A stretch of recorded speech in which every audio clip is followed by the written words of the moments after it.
تو آیت اللہ جواد عاملی فرماتے ہیں اپنے درس میں، جوادی عاملی، کہ ہمارے پانچویں امام محمد باقر علیہ الصلوۃ والسلام، اللہم صل علی محمد وآل محمد،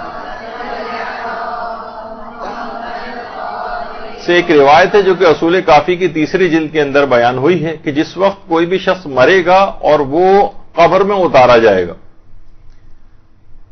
تو قبر میں اتارے جانے کے بعد جب قبر اس کی بند ہو جائے گی تو اس کی روح اس کے بدن میں واپس لوٹا دی جائے گی، اس کی روح اس کے بدن میں لوٹا دی جائے گی، اور اس کے بعد دو فرشتے امتحانات لینے کے لیے اس کے پاس آ جائیں گے۔ فرماتے ہیں کہ یہ سوالات بہت زیادہ مشکل، یہ بہت زیادہ فلسفی یا منطقی ٹائپ کے نہیں ہوں گے، بہت سادہ قسم کے سوالات ہوں گے، وہی کہ تمہارا دین کیا ہے، اور تمہارا پروردگار کون ہے، اور تمہاری کتاب کون سی ہے، اور تمہارا رسول کون ہے۔ تو اب اگر یہ شخص گناہوں کا عادی رہا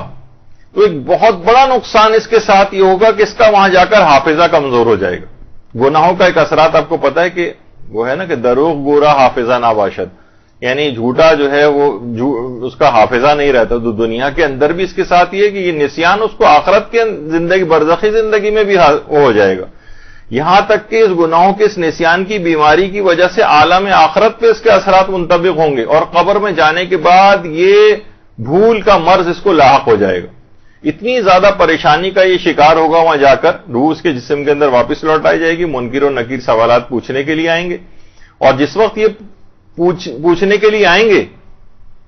تو یہاں تک اس کے ساتھ ہوگا کہ جب اس سے پوچھیں گے کہ تمہارا رسول کون ہے تو اس کو پیغمبر اسلام کا نام یاد نہیں آئے گا، نام ہی یاد نہیں آئے گا، یہ حیران، پریشان اور سرگرداں ہو جائے گا۔ اور آیت اللہ جوادی عاملی فرماتے ہیں کہ امام خمینی علیہ الرحمہ نے مسجد اعظم میں ایک مرتبہ درس میں فرمایا تھا کہ پھر ان افراد کو عذاب دیا جائے گا، اور کچھ عرصے کے عذاب بھگتنے کے بعد ان کو یاد آئے گا کہ ارے اس دنیا میں ہم رسول اللہ کا کلمہ پڑھا کرتے تھے، یعنی اس کے اتنے عرصے کے عذاب بھگتنے کے بعد رسول کا نام یاد آئے گا۔ تو بہرحال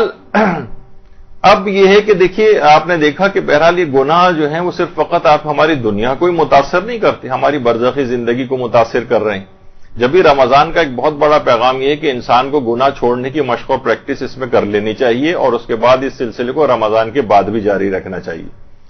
تو یہ گناہوں کے اثرات فقط اس دنیا ہی کے، بلکہ اس دنیا میں فقط اس کی حد تک نہیں، دوسرے لوگ بھی اس کے اثرات کی لپیٹ میں آتے ہیں۔ یہی وجہ ہے کہ آیت اللہ حافظ بشیر نجفی وہ فرماتے ہیں کہ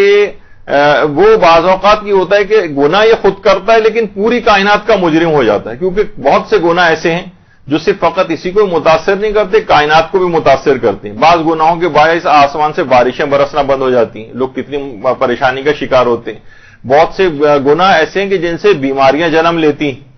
اور دوسرے لوگ بھی ان بیماریوں کا شکار ہوتے ہیں۔ بہت سے گناہ ایسے ہیں جس سے فقر اور غربت میں اضافہ ہوتا ہے، اس سے اس کے اپنے خاندان والے، اپنے گھر والے وہ سخت پریشان ہو جاتے ہیں۔ تو یہ سب کیا ہے کہ یہ کائنات کا مجرم ہو جاتا ہے، یہ دوسرے لوگوں کو اذیتیں پہنچانے کا مجرم ہو جاتا ہے۔ اس کے فقط گناہوں کے اثرات اس تک نہیں رہتے بلکہ دیگر افراد تک بھی اس کے گناہوں کے اثرات پہنچتے ہیں۔ برحمتك يا ارحم الراحمين وصلى الله على محمد وآله الطاهرين